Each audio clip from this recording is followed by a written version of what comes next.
The phone rang, and when I answered, my father's voice was trembling. "Emily, your trust fund is gone. We had to give it to your brother. He needed it more than you." In that moment, the years of being overlooked, dismissed as the daughter who would never measure up, came crashing back. But the truth that caught in my throat was heavier than his words. I never had a trust fund at all. If you're new here, don't forget to hit subscribe and tell us in the comments where you're tuning in from. The morning sun slipped through the blinds of my small 2-bedroom apartment in San Francisco, landing across the stack of quarterly reports scattered on my desk. I rubbed my temples, scrolling through spreadsheets on my laptop, double-checking figures from the last quarter. Running 3 companies meant numbers were never far from me, even at 7 in the morning. My coffee was already cooling beside me, the kind of bitter fuel I depended on during these early hours. That was when my phone buzzed against the desk, the vibration rattling against the wood. I glanced down and saw the name Dad, Richard Carter. My father didn't usually call not this early, not out of the blue. A small knot of curiosity tightened in my stomach as I swiped to answer. "Hi, Dad," I said, keeping my voice even while my eyes scanned another column of numbers. There was a pause on the other end. His voice came back low and heavy. "Emily, we need to talk."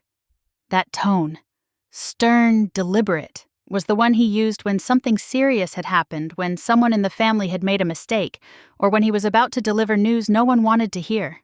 I sat up straighter, shutting the laptop a little so I could focus. "What's going on?" I asked, trying to keep my words calm. A long sigh dragged through the line. I pictured him in the old recliner back in Ohio, rubbing his forehead like he always did when money or family matters weighed on him. "I'm afraid I have some bad news about your trust fund." My hand froze halfway to my coffee cup. "My what?"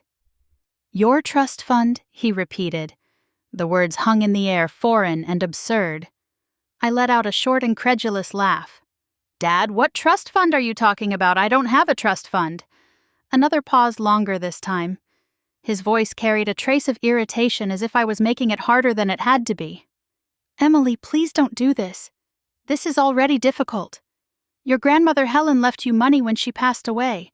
We've been managing it for you. But now, it's gone." I blinked at the floor, my heartbeat quickening. My grandmother had died in 2014. I was at the reading of her will. I remembered the small house in Columbus that needed repairs, the old recipes she'd left me, her photo albums stacked neatly in boxes. Money. There hadn't been any. I leaned forward, gripping the edge of the desk.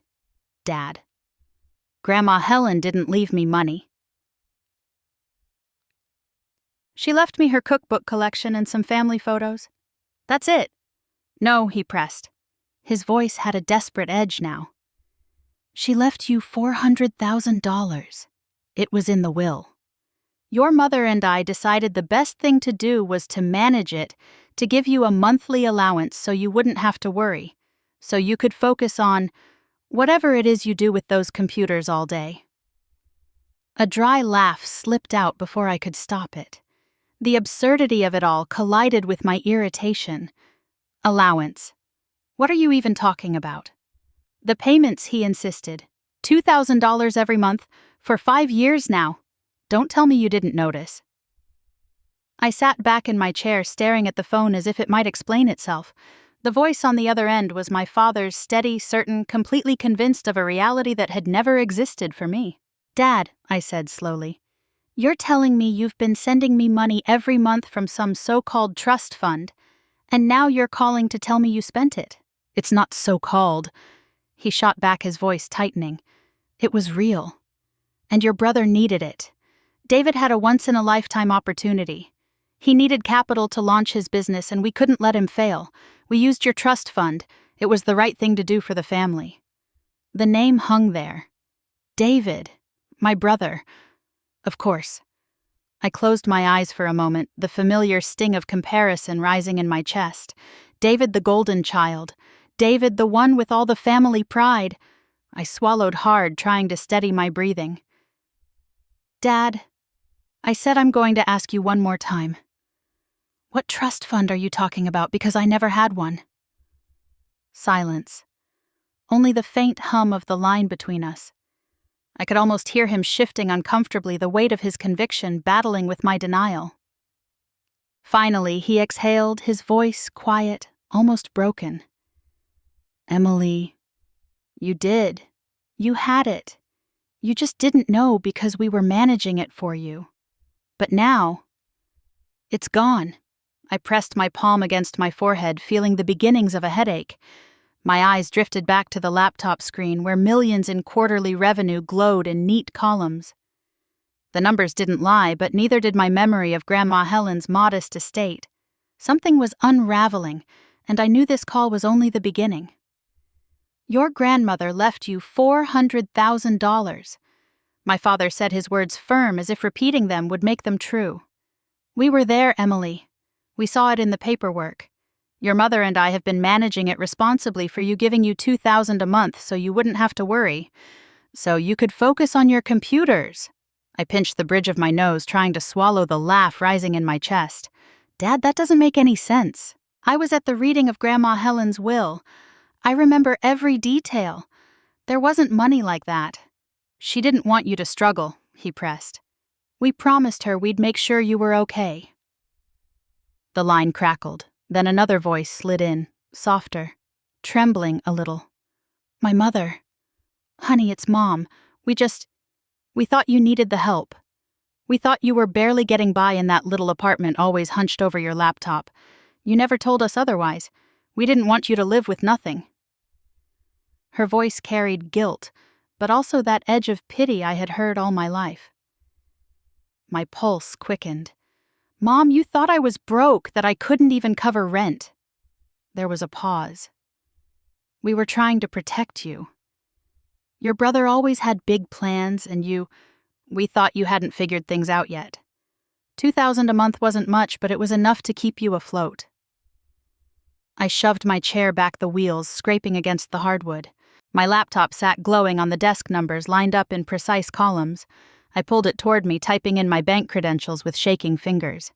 Sure enough, there they were.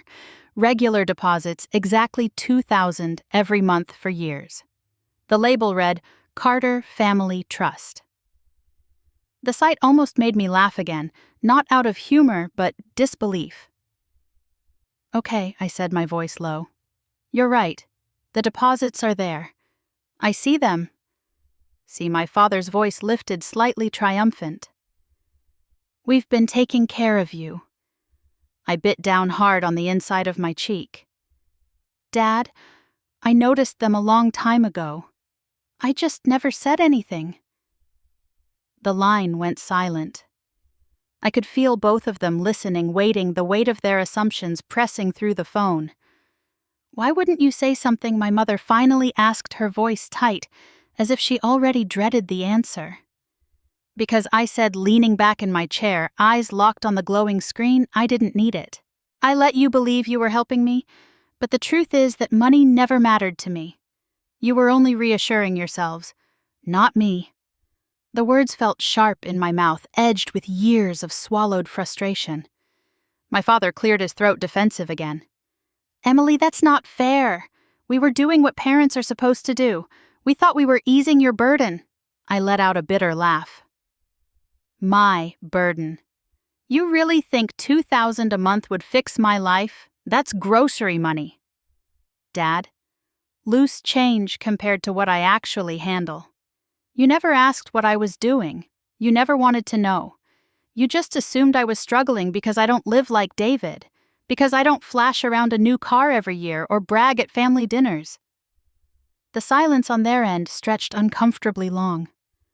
I could picture them in that kitchen in Ohio, Dad staring at the table, Mom wringing her hands. "You could have told us," Mom whispered, her words barely audible. When I shot back, my voice cracking. "When you introduced me to David's girlfriend's parents as the daughter who was still trying to figure out her path. When you asked if I was going to go back to school and learn a real skill. You never listened, Mom. You never asked what I was actually building." I realized my hand was trembling as it hovered over the trackpad. My chest felt tight, full of words I had never dared to say out loud. On the other end, Dad's voice came back quieter this time. We just wanted to help you, Emily. That's all we ever wanted. I closed my eyes, a flood of conflicting emotions washing over me. Part of me wanted to scream, part of me wanted to laugh at how absurd it all was. They thought I was living off their charity when I had been supporting myself. And far more. For years. I didn't need your help, I said. Finally, my tone flat. I never did. For a moment, no one spoke. The hum of the city filtered through my window. Faint sirens somewhere in the distance, the muted thump of footsteps from the apartment above.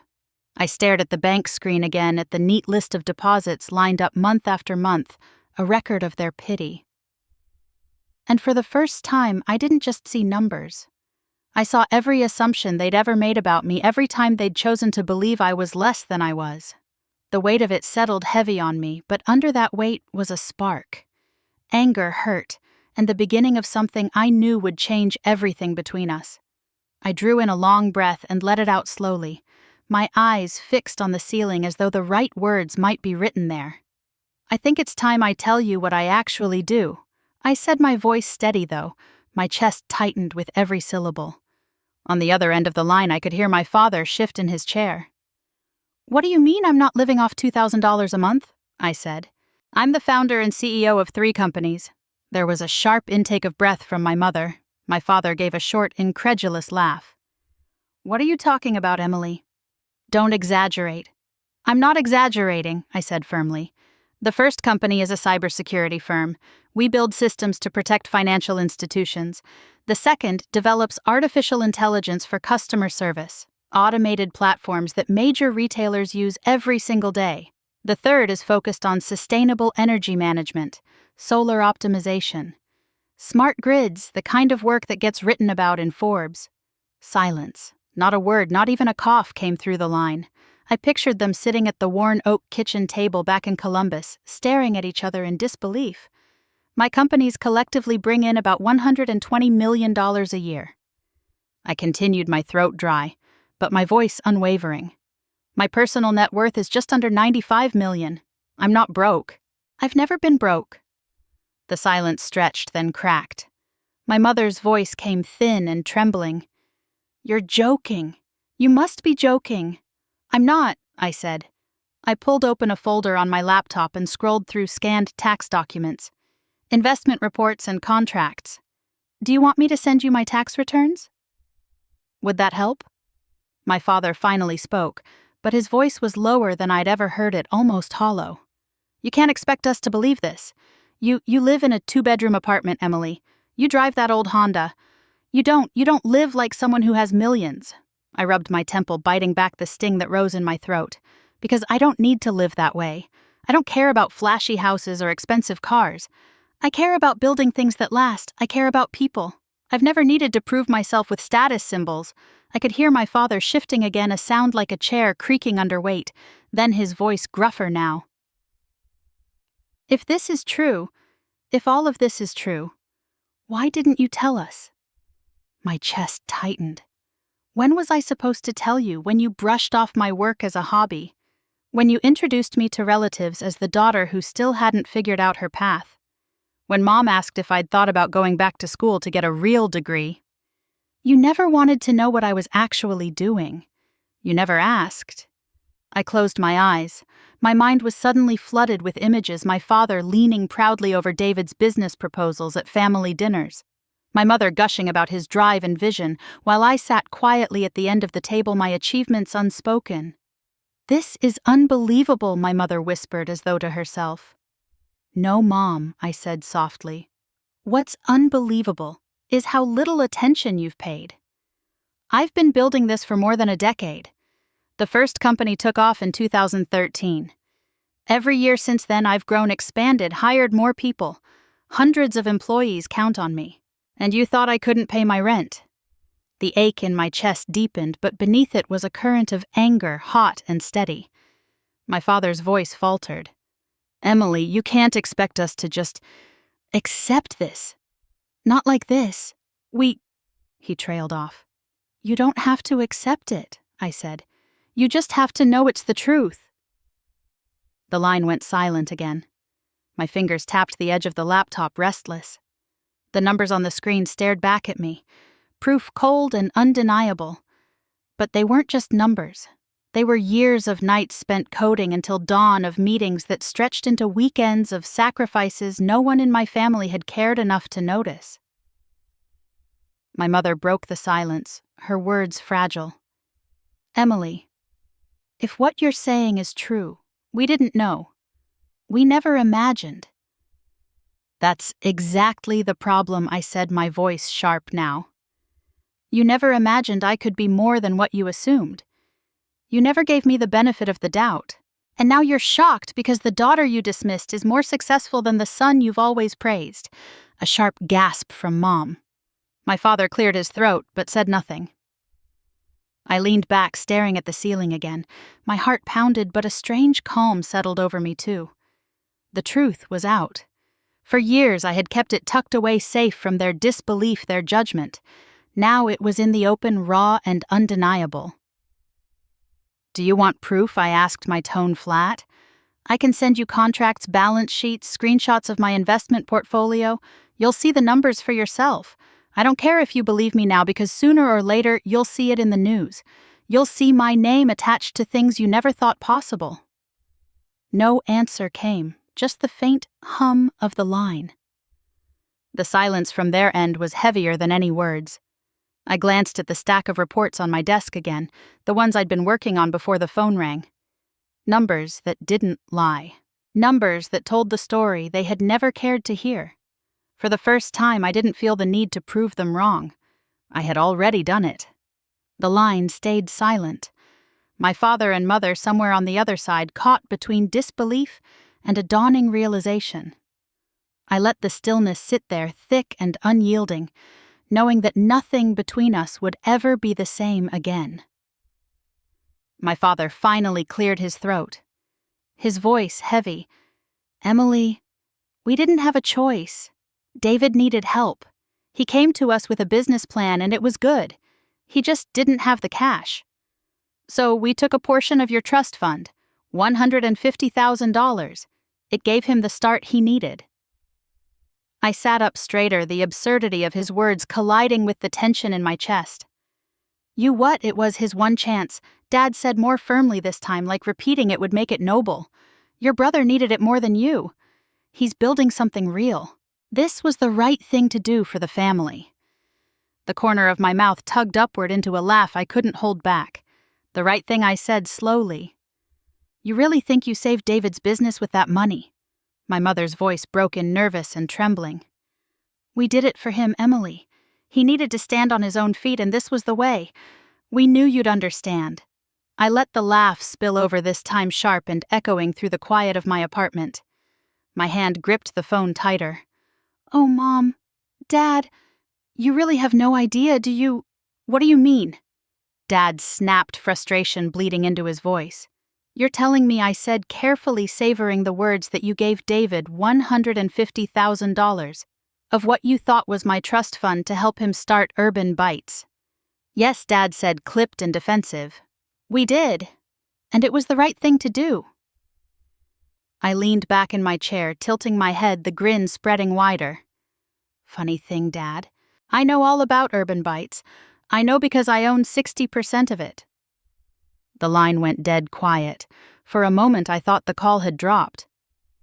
Then I heard a sharp intake of breath, my mother's gasp cutting through the silence. "What did you just say?" My father asked, his voice low, almost dangerous.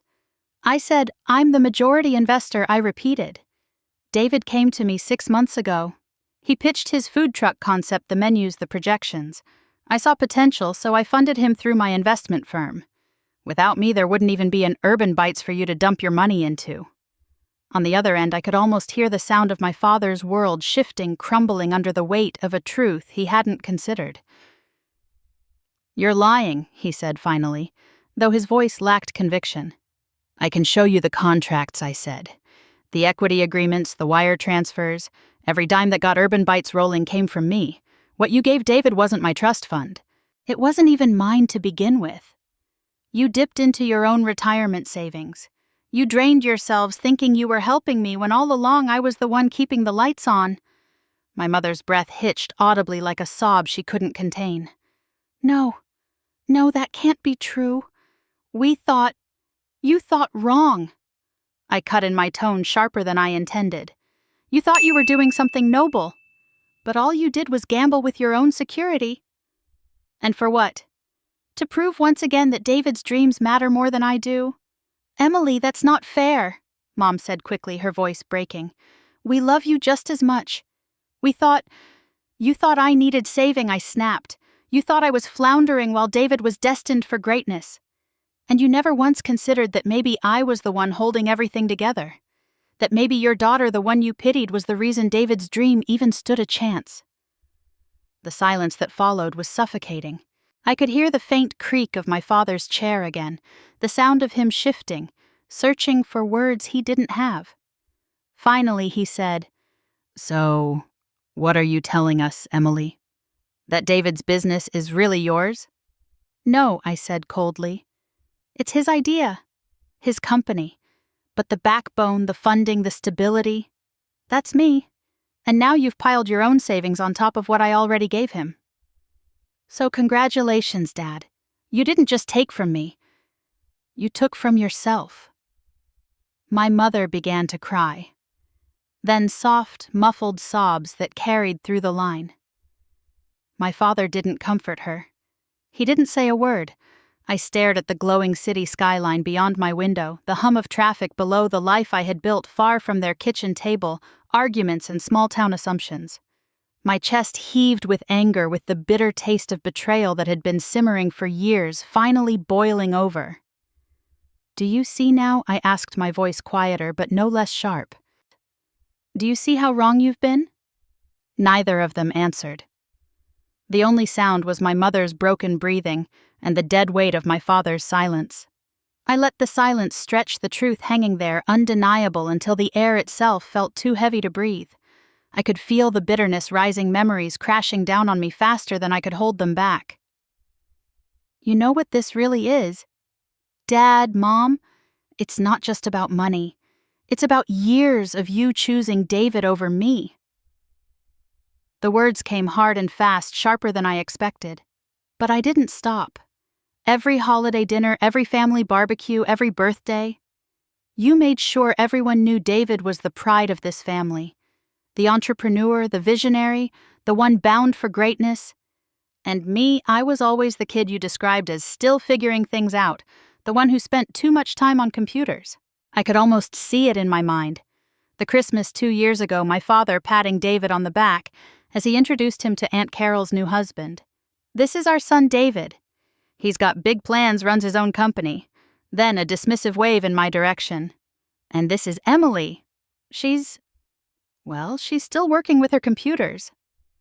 The polite smiles, the quick change of subject, the sting I swallowed along with my wine.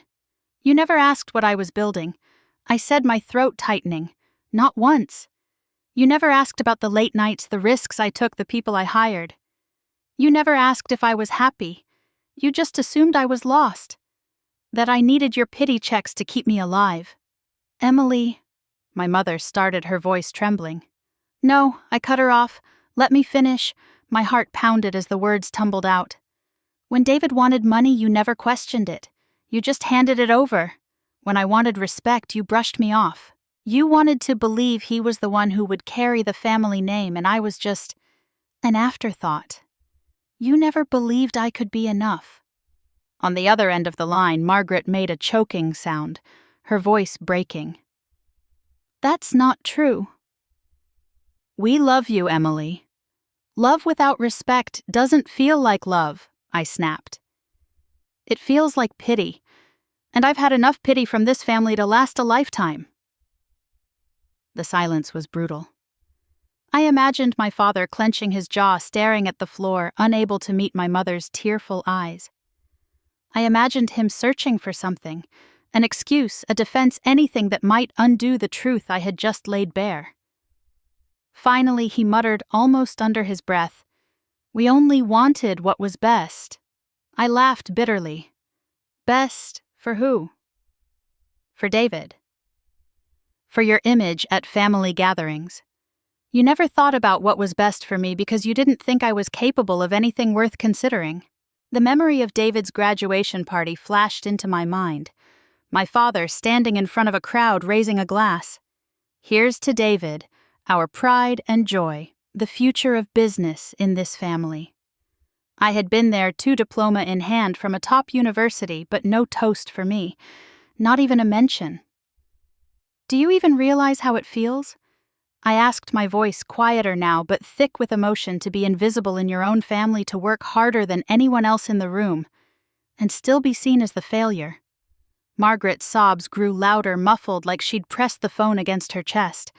My father's breathing was heavy, uneven. I waited, hoping for something. An apology, acknowledgement, anything. But all he gave me was silence. That silence told me more than words ever could. It told me that somewhere inside he knew I was right. And that realization stung him more than anything I could say. I pressed the heel of my hand against my eyes, willing back tears I didn't want them to hear. The weight of years of dismissal pressed down on me, heavier now that it was spoken aloud. Do you understand? I asked, finally, my voice hoarse. Do you see why this hurts so much? No answer. Just the dull static of the line, and my mother's muffled crying. I pulled the phone away from my ear and stared at the screen, my reflection dim in the glass. My chest rose and fell with shaky breaths.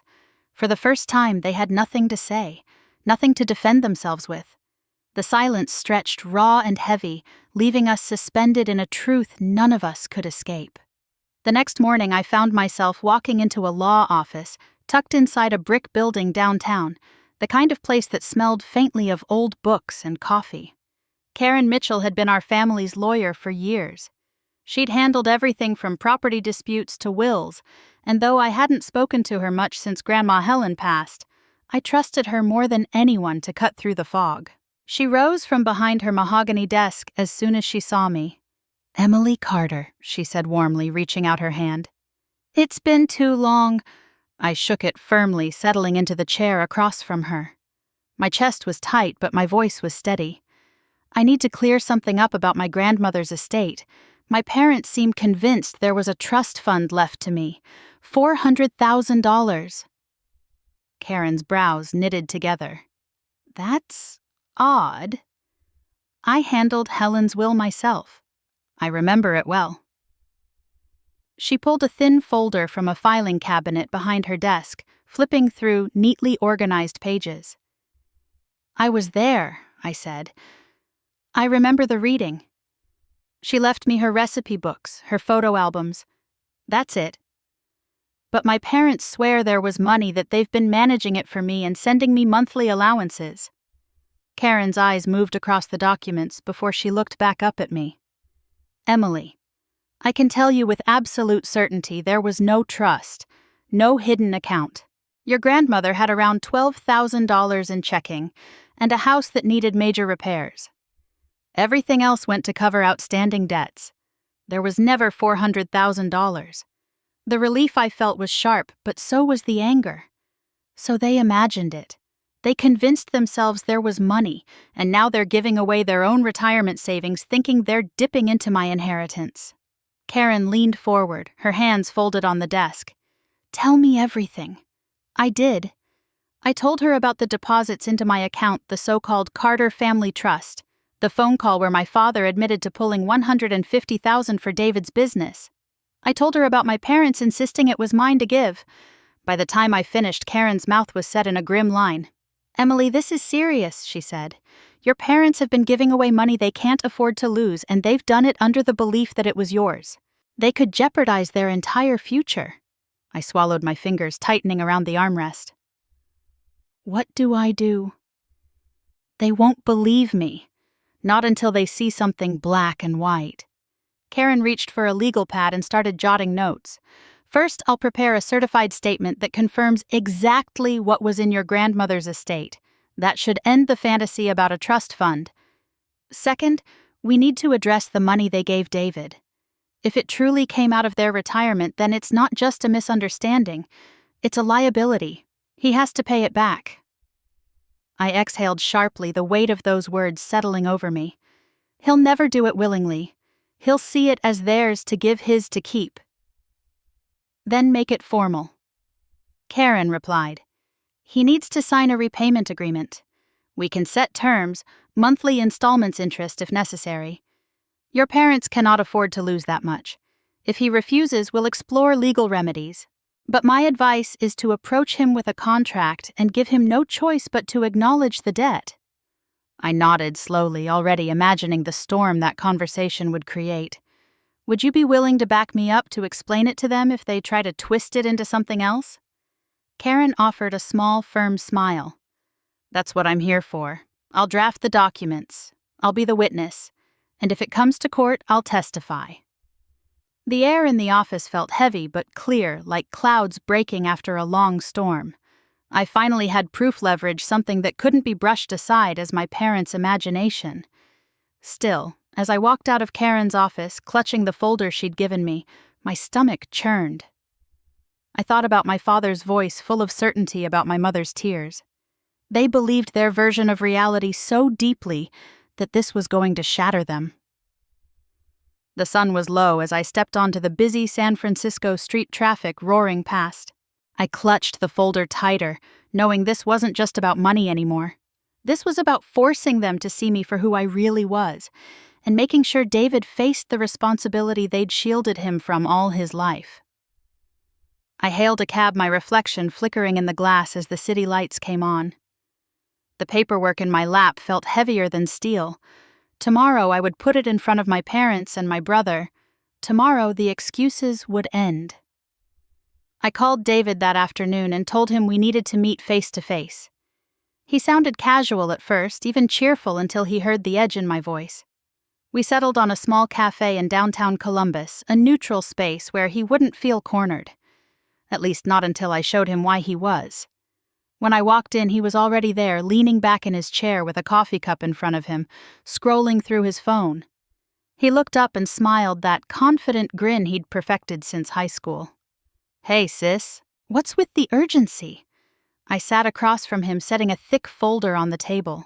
My hand stayed on top of it, anchoring me. We need to talk about the money. His grin faltered for just a second before he leaned forward. If this is about the trust fund Mom and Dad already explained, they wanted to help me. It's not a big deal. My jaw tightened. It is a big deal, David, because there is no trust fund. There never was. He blinked, his brows furrowing. What are you talking about? Of course there was. It was Grandma's money. No. My voice cut sharper than I intended. Grandma Helen didn't leave me $400,000. She left recipes, photos, and a house in need of repairs. That's it. What Mom and Dad gave you wasn't my inheritance. It was their retirement savings. David leaned back, shaking his head as though I'd spoken another language. That doesn't make sense. They told me it was your money. They said it was set aside for you. Because they convinced themselves it was real, I snapped. They drained their own future believing in a fantasy. And you took it without questioning. His jaw tightened, defensiveness creeping in. Look, I didn't force them. They offered. I've been working nonstop to get Urban Bites off the ground. This was my shot and I took it. Don't make me feel guilty for chasing something. I leaned forward now, pushing the folder toward him. I'm not asking you to feel guilty for chasing a dream. I'm telling you that you're going to pay them back. He froze, eyes flicking to the folder, then back to me. What is this? Before I could answer, the cafe door opened and Karen Mitchell walked in. Her presence was calm, but commanding a quiet authority that even David couldn't ignore. She joined us at the table, laying her briefcase beside her. This, I said evenly, is a repayment agreement. A legal contract. You're going to sign it. David's face reddened. Are you kidding me? This is ridiculous. I can't sign some paper like that. I don't have that kind of money lying around. Karen folded her hands, her tone professional but firm. You don't need to pay it back all at once. The agreement sets up installments. It protects your parents and, frankly, it protects you. Without this, what they gave you is nothing more than an unrecorded loan. That could create serious problems later." "I'm not a criminal," David shot back. "Why are you both treating me like one?" "No one's calling you a criminal," I said, though my patience was thinning. "But actions have consequences, David. You took money under the false belief that it was mine. It wasn't. You're going to make it right." His hands balled into fists on the table. For a long moment, I thought he might get up and storm out. But then Karen slid the papers across to him along with a pen. "Read it," she said. "It's straightforward." He scanned the pages, his jaw working, as his eyes moved over the numbers, the terms. Every so often, he shot me a glare like I had betrayed him simply by holding him accountable. Finally, he slammed the papers down. "You set this up. You and your lawyer. Like I'm some kind of child who can't handle his own business." I met his glare head on. "You are a grown man, and grown men take responsibility. That's all this is." His shoulders rose and fell with uneven breaths. Then, with a muttered curse, he picked up the pen and scrawled his signature at the bottom of each page. The scratch of the pen against the paper was louder than the low hum of conversations around us. When he shoved the papers back, his eyes were darker, his voice quieter. "Fine. I'll pay it back. But don't expect me to thank you." "I don't need thanks," I said. "I need you to stop bleeding Mom and Dad dry." Karen tucked the signed documents neatly into her briefcase. Her expression was calm, but her eyes met mine with a flicker of reassurance. It was done. David leaned back in his chair, shoulders sagging. For once he had no snappy comeback, no easy smile to cover the tension. His eyes dropped to the table and he let out a long breath that sounded more like defeat than relief. I sat there watching him, the weight of years of favoritism heavy between us. For the first time in a long time, David wasn't the golden son. He was just a man who had to face the consequences. Neither of us spoke again. The silence filled the small cafe thick and uneasy, while the signed contract lay safely in Karen's hands. I needed air after that meeting with David. The weight of his signature still clung to me like a heavy coat I couldn't shrug off. A day later, I texted Sandra Lopez, my closest friend since college, and asked if she wanted to meet for lunch. She replied within minutes, "Of course. I'll pick the spot." We met at a bistro near Union Square in San Francisco, one of those places with small tables crammed close together and the constant hum of conversation spilling from every corner. Sandra was already seated when I arrived, her dark hair tucked behind her ears, her press badge still clipped to her blazer. The moment she saw me, her smile widened. "There she is," she said, standing to hug me. "The busiest woman in the Bay Area," I laughed as I slid into the chair. "Something like that. We ordered coffees and sandwiches, but Sandra didn't waste time." "All right," she said, leaning forward. "You sounded different in your text. What's going on?" I hesitated. My instinct was to keep my world private, locked away from even my closest friends. But after the confrontation with my family, the urge to be seen, to be known, was stronger than the habit of secrecy. "You know how you always ask what exactly I do?" I said slowly, and I brush it off with something vague about tech stuff. Sandra raised an eyebrow. "Vivid memory of that, yes." I took a breath. "I run 3 companies, not just a small startup. A real group of firms. Cybersecurity, AI-driven customer service, and sustainable energy systems.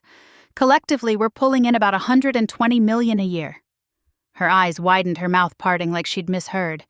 "I'm sorry, what, Emily, are you telling me you're the founder? Everyone whispers about at those tech summits." I gave a small, crooked smile. "Something like that. I don't put my name front and center. I've kept it quiet. By choice."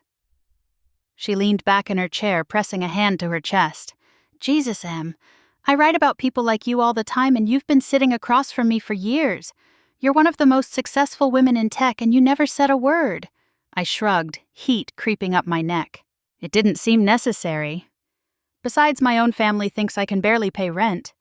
They've been sending me $2,000 a month for 5 years because they thought Grandma left me a trust fund. Sandra's expression hardened. "Are you kidding me?" "No." And to top it off, they gave my brother 150 grand of their retirement money thinking it was mine. I had to drag a lawyer in to get him to sign a repayment plan. She shook her head, muttering under her breath. Unbelievable. You've been carrying all of this alone while the world thinks your brother's the golden child. Her words hit home in a way I hadn't expected. My throat tightened, but I nodded. Exactly. Sandra leaned forward again, her eyes sharp now, her journalist instincts in full force. Emily, this story matters. Do you know how many women will see themselves in you? How many are overlooked while their brothers, husbands, co-workers are praised? You've built an empire in silence because you thought no one would care. People need to know someone like you exists. I stiffened. I don't want my companies exposed, not yet. But if you want to write something broader, about women who lead quietly, who don't fit the stereotype of flashy CEOs, you can just keep my company names out of it. Her pen was already in her hand. Done. I'll profile a few women, talk about the ones who succeed without the spotlight, and you'll be one of them. Anonymous but unmistakable to the people who matter. I sipped my coffee, a strange mix of relief and anxiety swirling in my chest. Fine, but you better not make me sound like a saint. Just tell the truth. She smiled. I always do. 2 weeks later, the article went live. The Silent Architects: Women Building America's Future Behind the Scenes. It featured 3 profiles each, more impressive than the last. And in the middle was me, an unnamed CEO, a woman in her 40s living modestly while running companies worth millions. The story caught fire. Business blogs shared it. Twitter threads dissected it. Women commented by the thousands. This is me, this is my sister, this is my daughter. The piece wasn't about me specifically, but the shape of it, the details carried my fingerprints. Late one night, my mother called. Her voice was hesitant, almost frightened. Emily, did you see this article about the women in tech? I froze. Yeah, I saw it. There was a pause. A ragged breath. Is it you? I didn't answer right away. The silence stretched long enough that she whispered, It is, isn't it? When I didn't deny it, she exhaled sharply like the wind had been knocked from her chest. Your father showed it to me. We sat at the kitchen table and read it together. We didn't know Emily. We didn't see you. For the first time in years, her voice held something other than pity. It held shame. I gripped the phone tighter, my heart pounding, my eyes burning. She had no idea how badly I had wanted to hear that. She whispered again, softer this time. We should have been proud. All this time we should have been proud. I sat in the dim light of my apartment, the article open on my laptop screen, the comments rolling in. And for the first time, my parents' silence wasn't about dismissal. It was about reckoning. The world saw me. And now so did they. When Richard and Margaret stepped through the glass doors of my San Francisco headquarters, they moved with the hesitancy of people entering a foreign country. The lobby was bright sunlight pouring through 2-story windows onto polished concrete floors. The Carter Tech logo stretched across the wall behind the reception desk, crisp and unmistakable. A young receptionist looked up from her computer and greeted them warmly. Good morning, Mr. and Mrs. Carter. Emily's expecting you. Please, right this way. I walked out from the hallway just in time to see their faces. My father's eyes darted around the space, lingering on the framed photographs of our team, the digital display listing our latest product launches. My mother's hand clutched the strap of her purse, her knuckles pale. Welcome, I said, forcing a calm smile even as my stomach turned. Margaret's voice came out thin. This is yours. All of it, I replied. We started down the main corridor. Employees passed us offering polite nods and cheerful hellos. They wore badges, carried laptops, discussed projects in quick, efficient tones. This was not a hobby. It was a world I had built brick by brick, line of code by line of code, and now my parents were walking through it. We stopped outside a glass conference room where a dozen engineers were clustered around a whiteboard filled with equations and diagrams. My father paused, staring. They're working on a new platform for one of our banking clients, I explained. It'll increase security without slowing down transactions. He didn't answer. He just kept staring as though trying to reconcile the daughter he thought he knew with the one standing beside him. Farther down the hall, we passed our AI division. Screens displayed chat interfaces, customer service simulations, predictive models. My mother slowed, her lips parted. "You created all this," she whispered. "With a lot of help," I said. 850 employees to be exact. Her eyes filled, but she looked away quickly, blinking hard. When we reached the main atrium, I guided them toward a wall lined with plaques and awards. Local business recognitions, national innovation prizes, framed covers of magazines. In the center hung the one that mattered most to me, Entrepreneur of the Year. Richard stopped dead. His reflection wavered in the glass of the frame as he stood there silent. His shoulders seemed smaller than I remembered, his posture less certain. He reached out a hand, not quite touching the plaque, then let it fall back to his side. I watched him, feeling something crack inside me. Not victory, not satisfaction, but a sharp ache. For years I had wanted him to see me. Now he did, and the sight seemed to break him. Behind me, Margaret spoke in a hushed voice. "Our daughter did all of this." I turned to her. Her eyes were wide, glistening. Her hand pressed against her chest. For the first time in my life, there was awe in her tone. "Yes," I said softly, "I did." We stood in the middle of the atrium, surrounded by the hum of elevators and the murmur of employees moving between meetings. To me, it was routine, the daily heartbeat of my work. To them, it was another world. I gestured toward the staircase that wound up to the executive floor. "There's more I want to show you." Neither of them spoke as we climbed. Richard's face was pale, drawn tight. Margaret clutched the railing as though she needed it to steady herself. When we reached my corner office, I opened the door and stepped aside. They entered slowly, their eyes taking in the floor-to-ceiling windows, overlooking the city, the long table stacked with reports, the single family photo on my desk. Richard walked to the window, resting a hand on the glass as though he needed proof it was real. Margaret drifted toward the wall where my diplomas hung, framed and forgotten until now. She touched one gently, her fingers trembling. The silence pressed around us, heavy but undeniable. This was the moment where their illusion of me, the struggling daughter, the one who never measured up, died. I stood behind them, my heart pounding in my throat. For once, I didn't need to speak. The building, the people, the awards, they were speaking for me. Richard's reflection stared back at me in the glass, his eyes wet, his lips pressed tight. He didn't say a word, and for the first time, that was enough. The dining room felt too quiet, the kind of silence that hummed in your ears and made every clink of silverware sound like a gunshot. We sat around the oak table at my parents' house in Columbus, plates of food cooling in front of us, no one reaching for the serving bowls in the center. Richard cleared his throat once, twice, his eyes fixed on his plate as though it might give him courage. Finally, he looked up, his face pale, his jaw clenched. "We were wrong," he said, the words slow and strained. "Emily, your mother and I, we've been wrong about you." The weight of his confession settled in the room like heavy smoke. Margaret's eyes filled before she could stop them. She covered her mouth with her hand, the first sob escaping despite her effort to keep it in. I didn't move, didn't flinch. My voice stayed calm, steady. "I don't need money. I never did. What I needed was respect.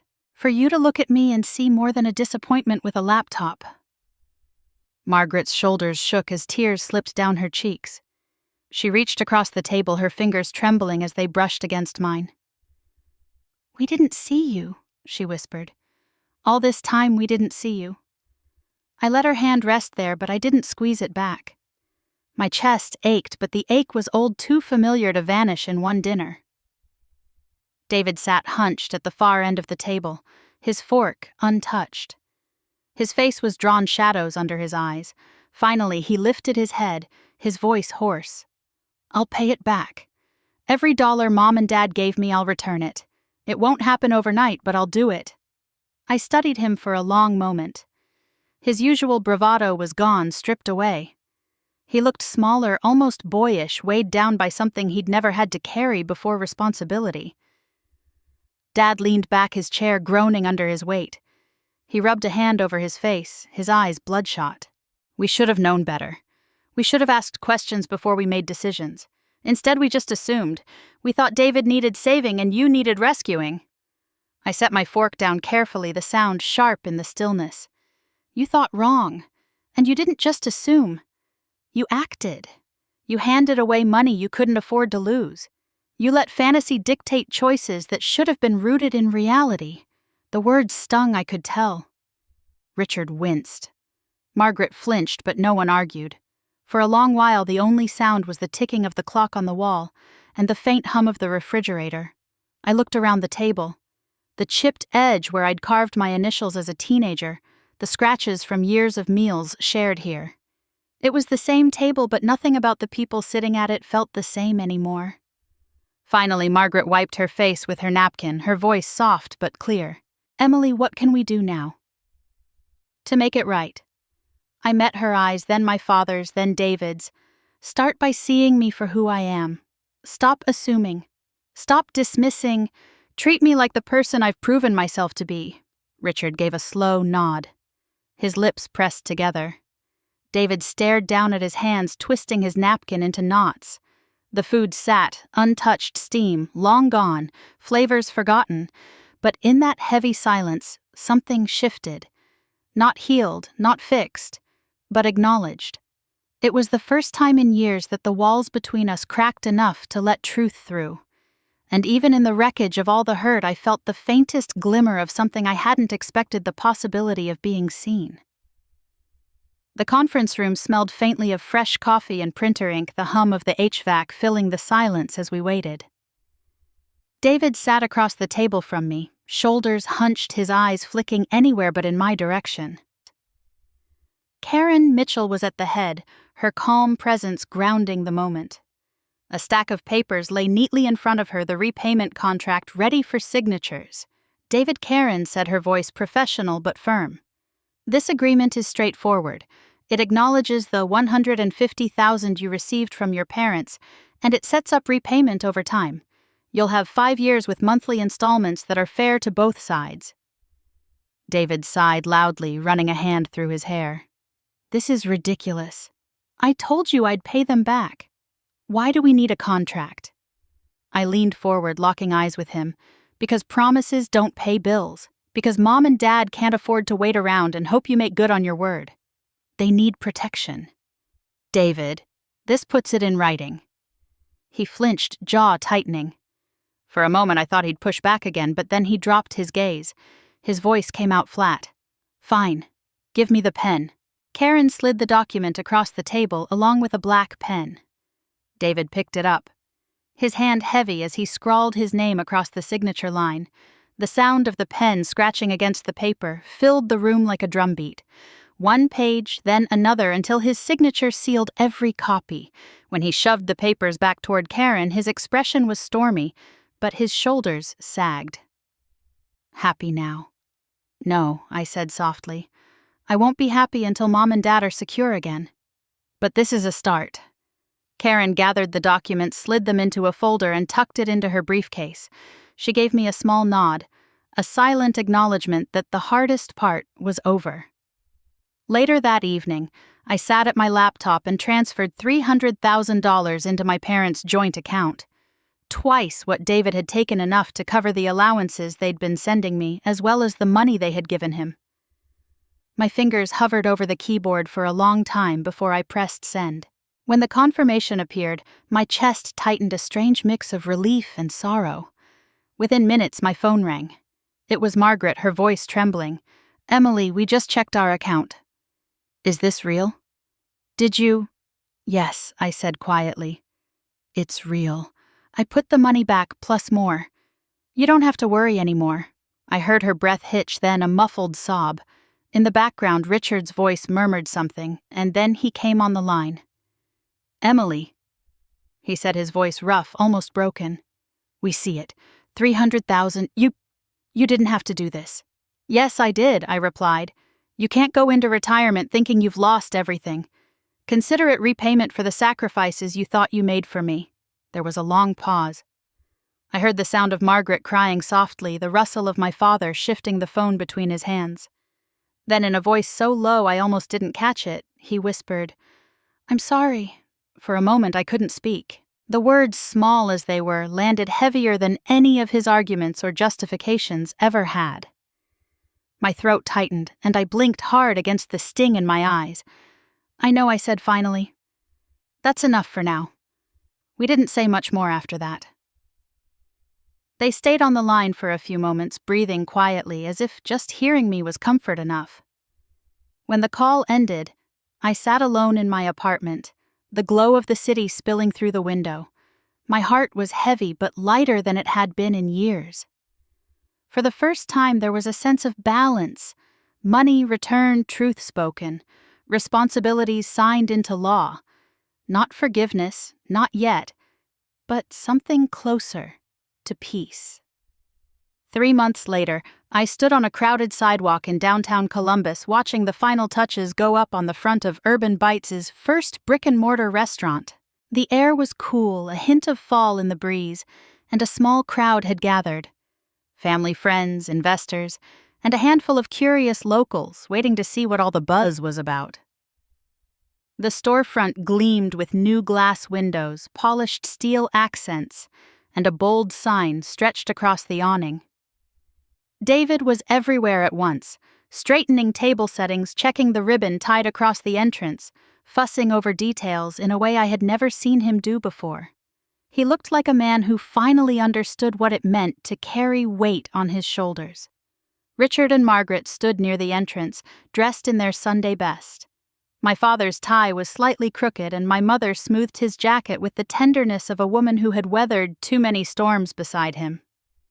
They looked older somehow, but there was light in their eyes that I hadn't seen in years. "Emily," my mother said when she spotted me, her face brightening. She stepped forward, clutching my hands in hers. "You made it."